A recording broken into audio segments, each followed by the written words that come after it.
I'm talking about Fina. Because the time I walked into her house, I saw you come out. And by the time I went inside, I saw her crying. What is it that you did to that young lady? Nothing wey person no go see o. Which time I met her cry? Wetin concern me because I met her cry? Eh? I say Who you be first? I don't understand. Wetin concern me and you? My name is Fremont. And I am a man in love with that young girl. And I wouldn't stand you or anyone else hurt her in that manner again. What is it? What kind of a man are you? No, check at me in this they speak English abeg. Wetin be all this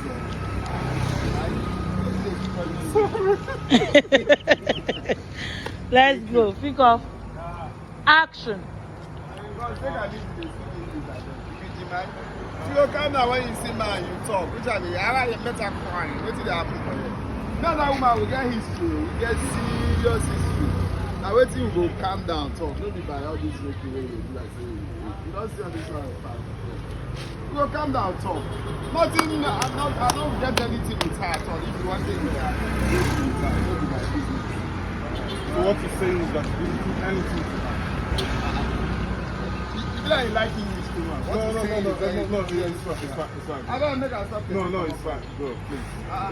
It's okay. Please, can we at least talk about this? Talk about wetin. You just made mention of long history and because I think maybe you have the same reason why she's been refusing my advance. You think you don't dey your voice don dey calm down now. Everything no be para o guy. You wan leave? I go spend it now. You wan ask me I better cry. I know we go somewhere. All right, thanks. Thank you.